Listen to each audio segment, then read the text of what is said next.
So here we are, ladies and gentlemen, the third game in Dead Rising triple bundle pack for PS4 titled Dead Rising 2 Off the Record. It has been a long journey and we have reached the final stretch. Now before I go on any further, I just want to remind everyone that I thought Dead Rising 2 could have been a masterpiece if Capcom had given it enough polish. Can Off the Record improve on Dead Rising 2? Time to dive in.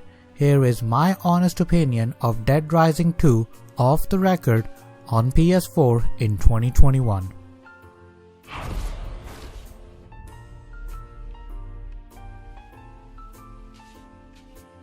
Okay, so we are finally diving into the final game of Dead Rising triple bundle pack. Developed by Capcom Vancouver, formerly known as Blue Castle Games, Off the Record originally came out in 2011 for PlayStation 3, Xbox 360 and PC. But before I jump into what I liked or disliked about the game, I want to talk about the story and how different or similar it is to Dead Rising 2.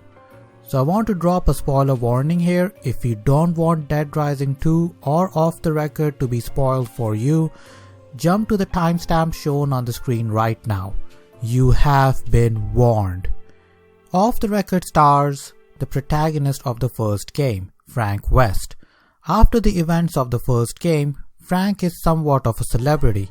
However, like every celebrity out there, he let his fame go through his head and he ended up in the pits. To reclaim his fame, Frank enters Terror is reality game show taking place in Fortune City.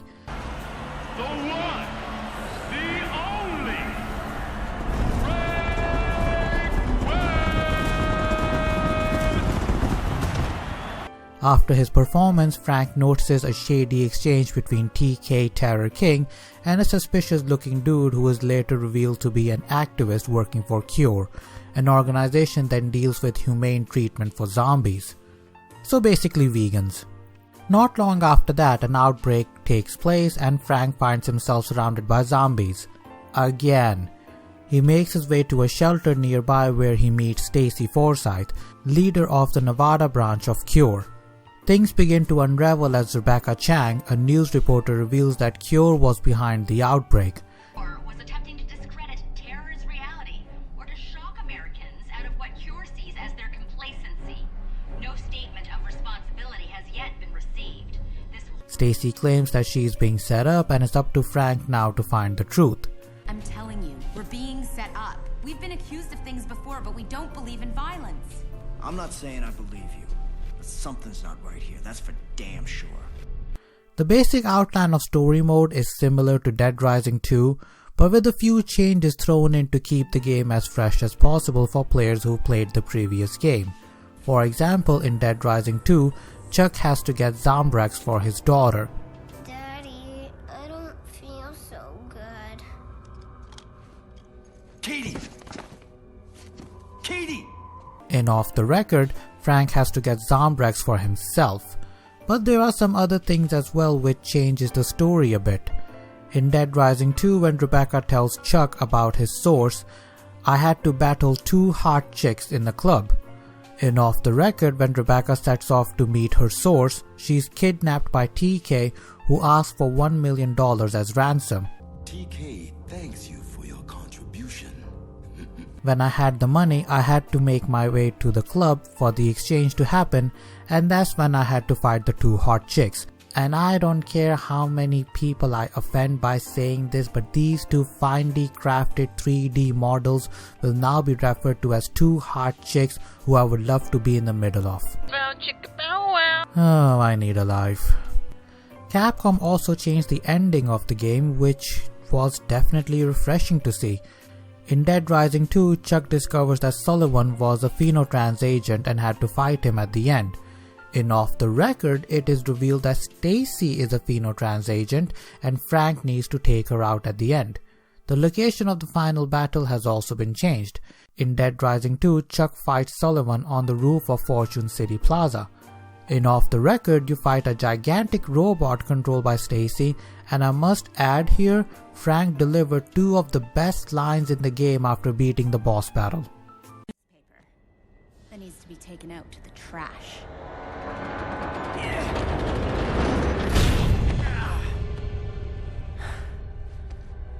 always thought you had a crush on me.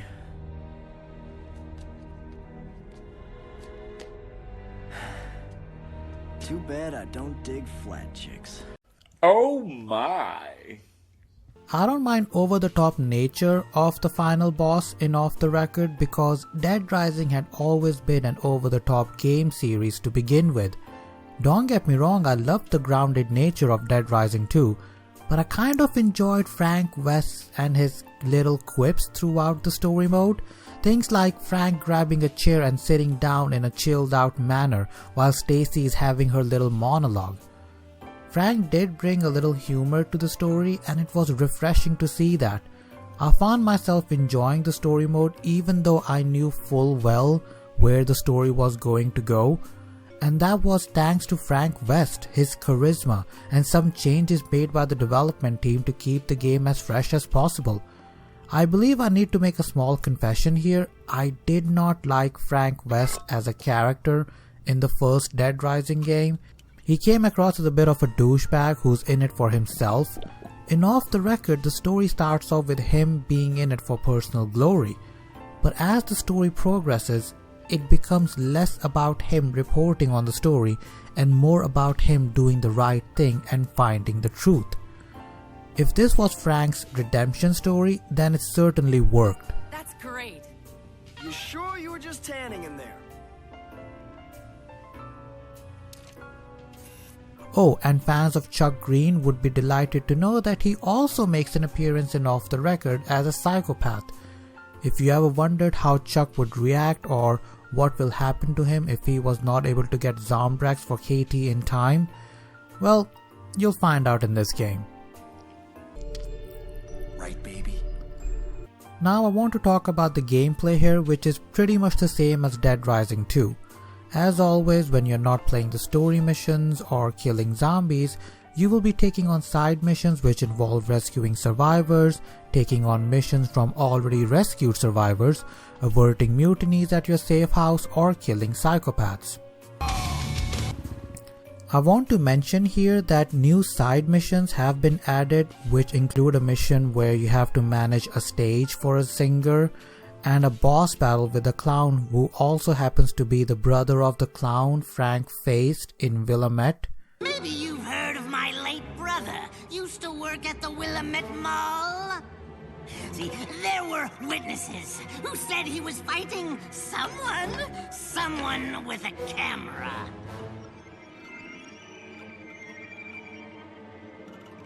If Adam was your brother, I'd hate to meet your sister. If you ever get bored from all of this, you can always take part in mini-games that rewards players with cash or prestige points. You can also dress Frank any way you like. My favorite has to be the Terminator-inspired cyborg outfit, but there are many more to find and unlock in the game. You can upgrade Frank by collecting prestige points. These points can be collected by killing zombies, killing looters and psychopaths, escorting survivors, and taking photographs. You can combine two weapons to create one powerful weapon, and yes, these are pretty powerful weapons. Holding down the attack button will let Frank perform this one-hit kill on zombies, but not all weapons have it. Off the Record does bring some new features to the table, which I want to talk about now. For starters, the game added a new area called Uranus Zone. Which is like a theme park with rides. New weapon combinations have also been added, although I must make it clear here, I did not try them. Off the Record also brings new abilities in the game. I recognized some of them from the original Dead Rising while some were brand new, like Zombie Walk, which is just fun to look at. Brains. I never realized it at first, but Off the Record added a feature in the game that I never thought was missing from Dead Rising 1 or 2. Checkpoints. Off the Record added checkpoint feature that saved my progress every time I entered a new location. I was saving quite often in Dead Rising 2, so I never realized that the game could do with checkpoints. And it never dawned upon me why I was saving that often because there was no checkpoint system in place. So that was a welcome addition.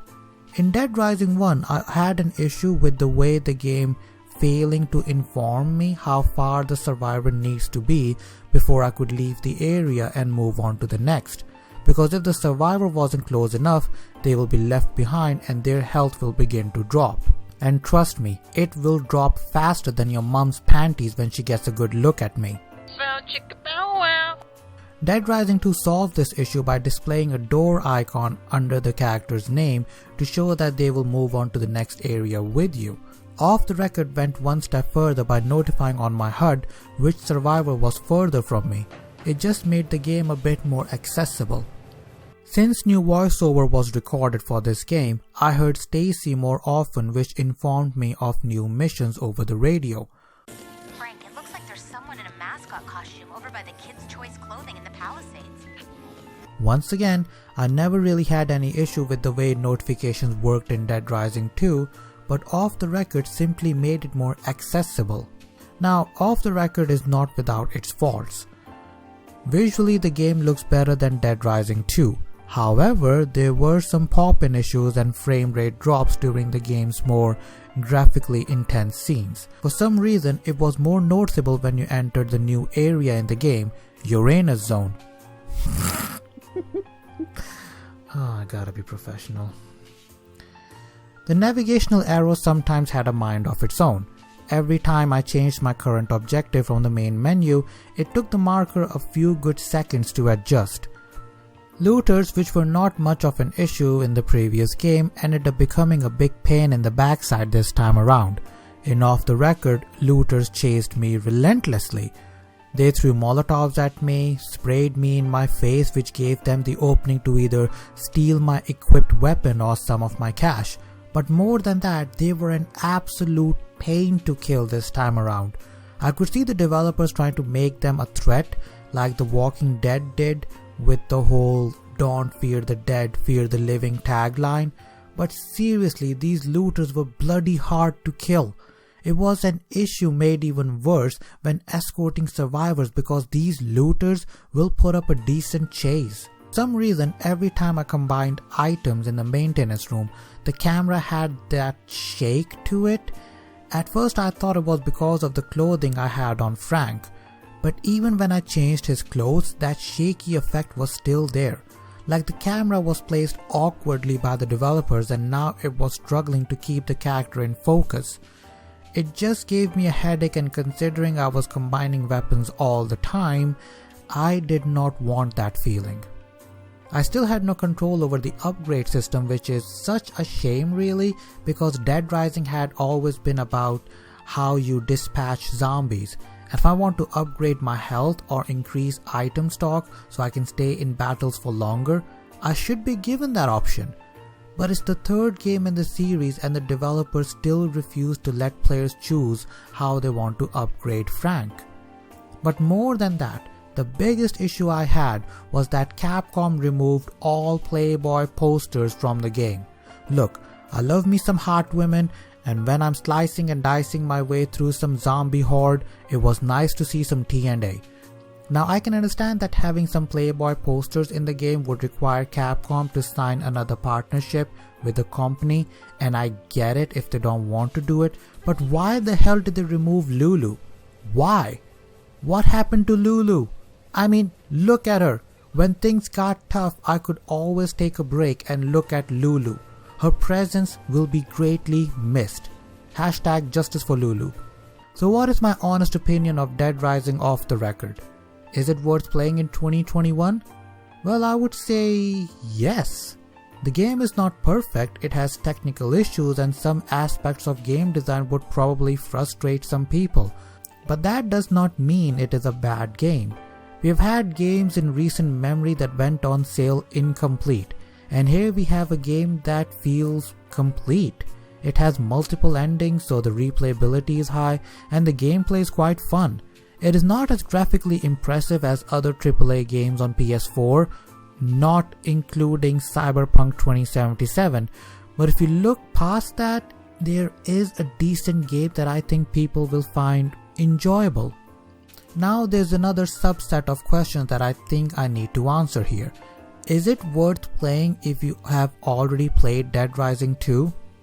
If you have purchased the triple game bundle and have finished Dead Rising 2 and liked it or loved it, then yes, I would recommend that you play it at least once. If you have purchased Dead Rising 2 on its own, then I would say no. I would not recommend buying it. Yeah, there are new story missions and some new side missions, but it does not warrant a separate purchase. If you have not played or purchased Dead Rising 2 and want to dip your toes in Dead Rising franchise, then yes, I would recommend Off the Record over Dead Rising 2.